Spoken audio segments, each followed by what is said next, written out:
Hey everybody, if you're like me, you love cooking outdoors.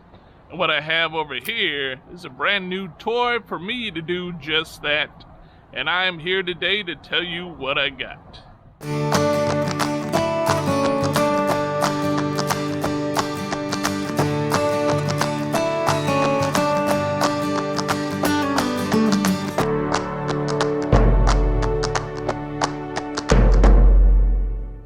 My name's Bill, and I'm with Nursing Our Travel Bug, and I wanted to tell you all about my new grill over here. Now, I love smoking meats, ribs, pork butt. Haven't tried a brisket yet, but I may just do that. So I went out and I bought myself a new toy. Actually, this one was kind of recommended by Gary from Daydream About Nice Things. So what is it? This is the ASmoke AS300, and they market it as a portable grill. Not only is it portable, it's a pellet grill, which is pretty cool. I haven't had a pellet grill before, so that's new to me. Now, when Gary told us all about this, this was available through Indiegogo. So the grill was a pretty good price point compared to its competitors like the Traeger and the Pit Boss, portable grills, so I jumped on it. So even now that the ASmoke is full price, I'll put an Amazon link down in our description. That is an affiliate link. I think it's still priced below its competitors. And a couple more cooks on this, I think I'll put the old stamp of approval on it. So taking a look at what came in the box here, some of the perks that Indiegogo had were these grilling gloves and these meat cloths. Look at all those goodies that came with the grill. Now, there's also supposed to be an injector coming in the mail, and I did order a cover for it, but as you can see here also, only came with a few parts to assemble, and it was really easy. We put the handle here, just attaches right to the grill, and the screws were already attached to the handle, so you just had to take them off and then put them on the grill. And then you just attach the two legs. Pretty easy.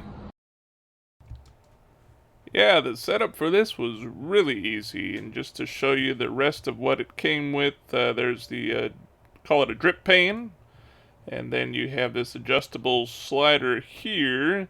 This will allow you to manage your direct and indirect heat.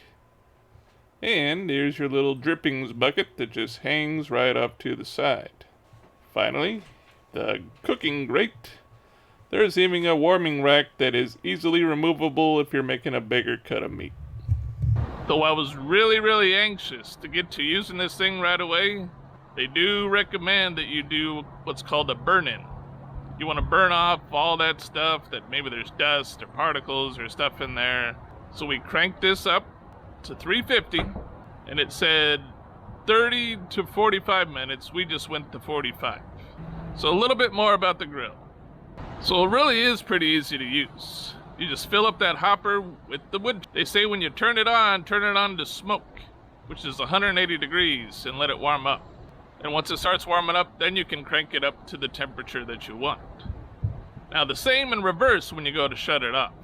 They recommend, especially if you're cooking at a high temp, lower it down all the way to smoke, or that 180 degrees, and let it cool down before you shut it off. Because when you shut it off, the fan kicks on high, and some folks have noted that maybe they've gotten some fires from doing that.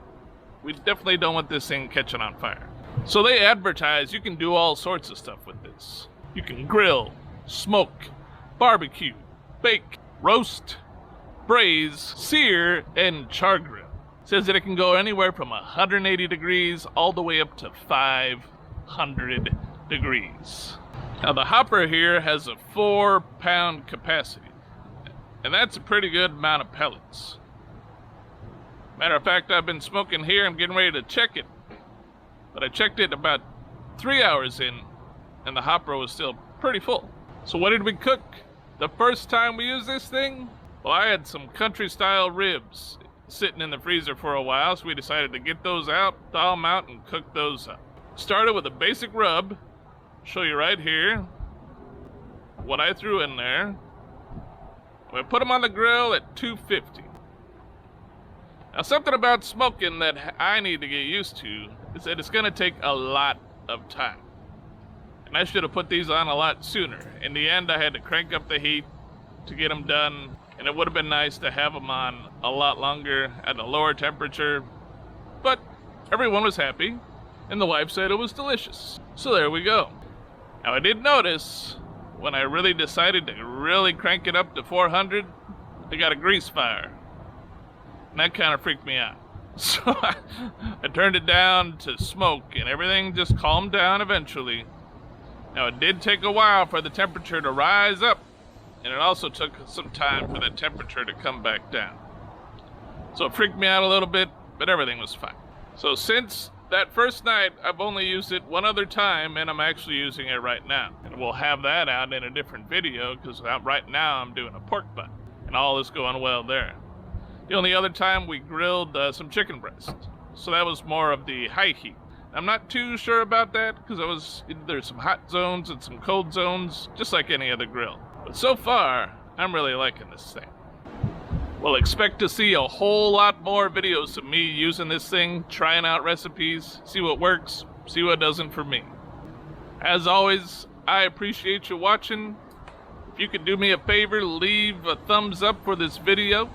Leave a comment down below, and if you haven't, please subscribe to our channel and ring that notification bell. Well, I'm Bill with Nursing Our Travel Bug, encouraging you to nurse what makes you happy. And that's barbecue.